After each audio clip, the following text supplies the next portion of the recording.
So we've asked Mandla to give us some insights into how do we move then, how do we push this convention further? How do we do that as civil society? What are some next steps? So Mandla has notified us that he is attending the Counter Summit, which is currently happening in Johannesburg, as part of the We the 99 campaign, and we will share the link to that in case anybody wants to follow along. Mandla, we see you. Okay. Good morning, Mandla. Hi, good morning, everyone. I'm so sorry that I'm going to be a bit distorted. I'm in the midst of one of the most powerful gatherings of ordinary people. I don't know what question you're going to ask me in case I don't hear it. I want to say that I'm at the gathering of people gathering on the sidelines of the G20. As you know, the official summit starts tomorrow, where the 20 most powerful economies are meeting and are going to try and resolve some of the issues that we've been talking about, chief among which is debt. I have listened a little bit to what everybody was saying. I don't know if you had a particular question to pose. Yes, thank you so much, Mandla. Mandla is the executive director of the Economic Justice Network. Mandla, so we were speaking about, the lines of the G20, also how the Common Framework has failed African countries such as Zambia, and also now the roadblock it has hit in Ethiopia. I was wondering if you could give us some reflections on how do we then as civil society move from the Common Framework towards a UN convention on debt, and that is something that Catherine then has given some impetus about. But it would also be great to hear from you on the ground. What are some of the reflections of people attending the Counter Summit? What are they expecting of the G20 given its current status? And also the feelings, or not the feelings, but rather the climate, where the US has, up until yesterday, said it would not be involved. So it'd be interesting to hear from you on those two fronts. Thanks. So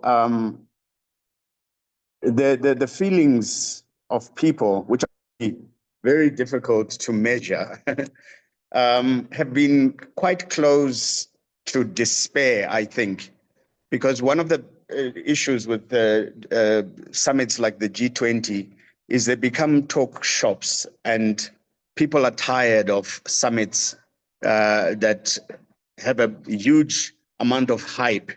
And I think even for we were talking among your usual activists that are very passionate about economic justice issues, and there was a palpable disjoint with the G20s.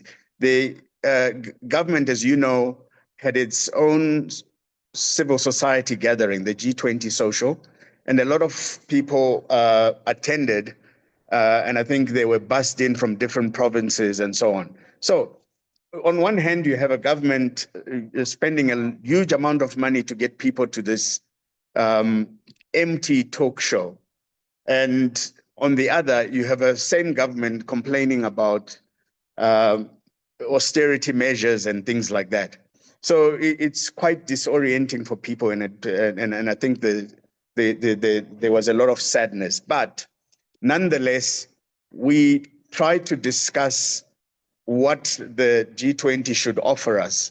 It's the one opportunity for Africa.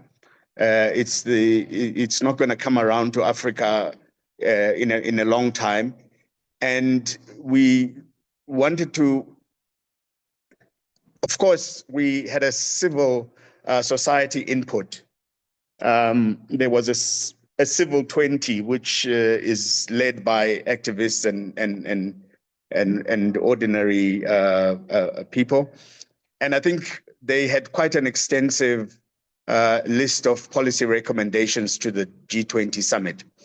So a lot of people attended that as well.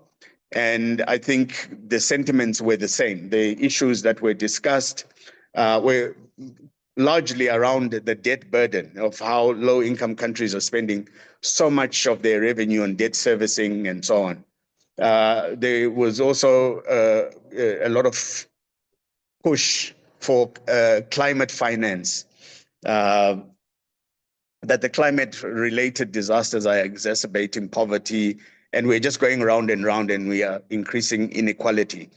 So we said what we would like is for the G20 to deliver on climate finance, and we are yet to hear, especially as you say, with the United States showing not just a disinterest in attending, but showing a great desire to disrupt.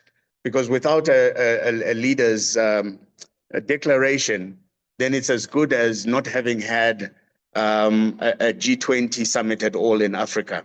They want to delegitimize. They want to take away the voice of all these countries. So, and we know again that the United States is at this moment also trying to disrupt any outcome in the COP in the climate of in the climate change negotiations going on in Brazil. So the United States shadow is falling across a lot of good that other countries and the global South especially is trying to push. As we enjoy the limelight, the United States shadow is trying to dim that limelight by making all these things improbable. But I heard what the other speakers were saying about the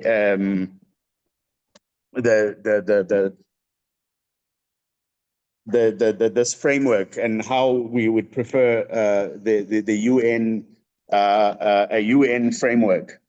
Of course, the creditors will always have the power.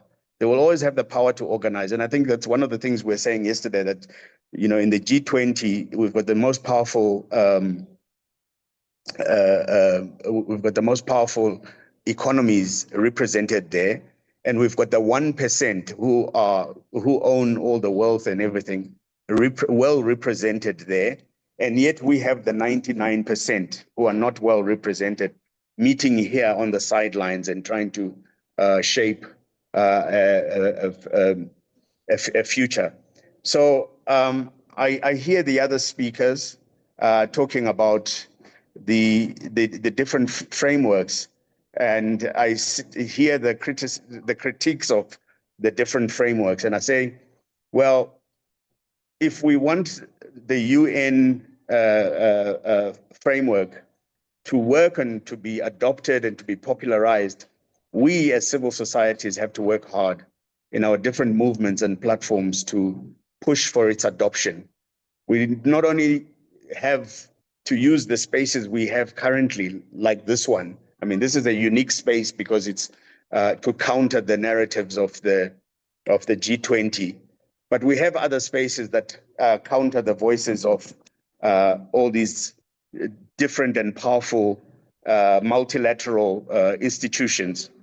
So we have to push for the UN framework to be adopted, to be ratified by our countries, because sometimes countries sign on to these initiatives, but they don't know that there are other steps that follow. We also need to make sure that it is domesticated and then implemented. So we need, as civil society, to adopt it. And we've looked at the critiques.